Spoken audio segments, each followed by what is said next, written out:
first legislative debate is going to focus on climate, specifically Labor's pledge to reduce emissions by 2030 by 43%. Labor wants to get agreement on this in Parliament for certainty, but it doesn't need to. It can simply pledge to do that and then instigate various policies. Joining me live for more on this is Greens Senator for Queensland, Larissa Waters. This is the key party for Labor to negotiate with, given the numbers in the Senate, of course.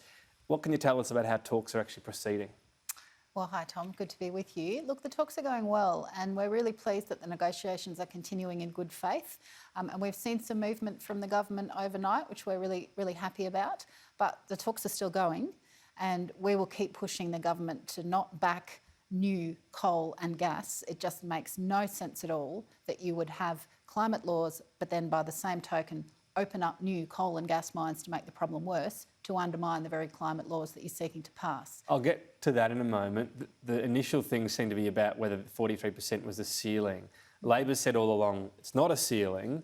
The Greens are saying, well, we're extracting this concession. Is it really a concession? Well, the drafting was pretty clear in the original draft that if you increased your ambition according to the Paris Agreement, which we hope our country does, that wouldn't necessarily flow through to domestic legislation. So there was a solid argument there, which we made, that this could act as a ceiling, and we wanted to make sure that's not the case. So a clarification at least on that. Indeed. And that seems to be something there's not too much disagreement on. But then you talk about coal or gas. So the two options here are maybe phasing out coal or gas, putting timelines on things. Labor seems to be saying no on that, so you're switching to no new coal or gas. What does that mean, no new coal or gas mines of any sort across the country, and from when? Well, anything that isn't already open shouldn't be opened. We are in a climate crisis and we've just all felt the impact of the floods, the fires over the last few years. People know this is real and it's affecting us all now. So there's 114 proposals in the pipeline for coal or gas mines that are new and that haven't yet opened. And we're saying that we shouldn't open those. And no matter what stage they're at. Correct. It should not be a big ask to not make the problem worse while you say you're trying to solve the problem.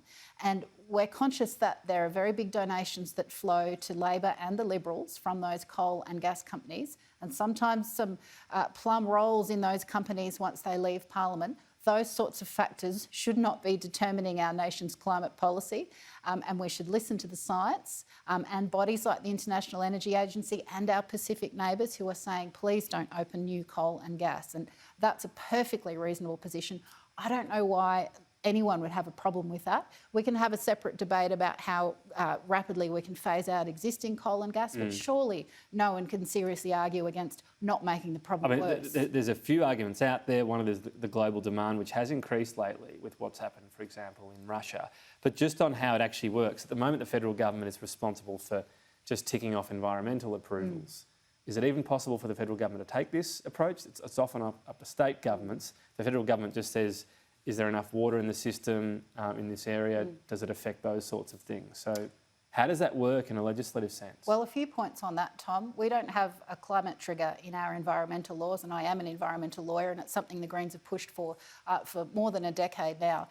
And again, it seems perfectly logical that if you propose a new coal mine, that the impacts on the climate should be considered when the Environment Minister makes a decision on whether to tick that off or not. Correct.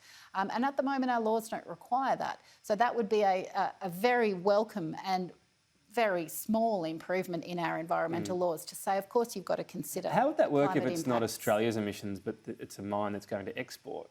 Well, we think that those emissions should be taken into account. I mean, in terms of accounting, of course, there's rules about what goes on our books and what goes on other nations' But no country books. ever says all the coal, no matter where it's burnt, we're going to count it in our. Well, they don't, but I mean, there's a moral responsibility there. If our coal is being mined and exported, then I think we bear some responsibility for factoring in the climate impacts of that coal. You know, the accountants would disagree, but we think that's the wrong position. Okay, so, and what about any chance Labor actually agrees to what you're saying? How's that negotiation We'll going? continue to have those negotiations and we'll do that in good faith, and so we obviously will continue to do that confidentially.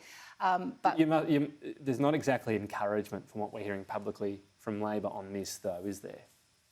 Look, the negotiations are going well, but back to your earlier point, Tom, about the fact that the government could actually say no to these coal and gas mines. There is that ability to do that under our environmental laws. The other lever they have is to not give public money to open up these new projects. Now, $50 million of public money to open up the Beetaloo Basin for a gas project that would increase our domestic emissions by 13%. Wrong way, go back. People should not be spending, governments should not be spending public money on opening new fossil fuel projects. All depends what it replaces. I mean, if that displaces coal, it's not necessarily increasing. Well, we know that gas is no cleaner than coal, and we know that when you factor in all of the leaky methane and how well, that's the big X factor, and there's a lot of uncertainty there. But we don't know gas is not cleaner than coal. It's just uncertain how they compare with the fugitive methane emissions that are often spoken about. Well, when you do factor those fugitive emissions in, it's comparable with coal. And we know we've got fantastic renewable alternatives that not only are genuinely clean and cheaper these days, but that provide more jobs. That's what the country wants. That's why you just saw a whole lot of representatives voted into Parliament that had climate and equity as some of their key campaign points. So the government needs to listen to that. We'll see how negotiations go and perhaps check in again. Larissa Waters, thanks for your time. Thanks, Tom.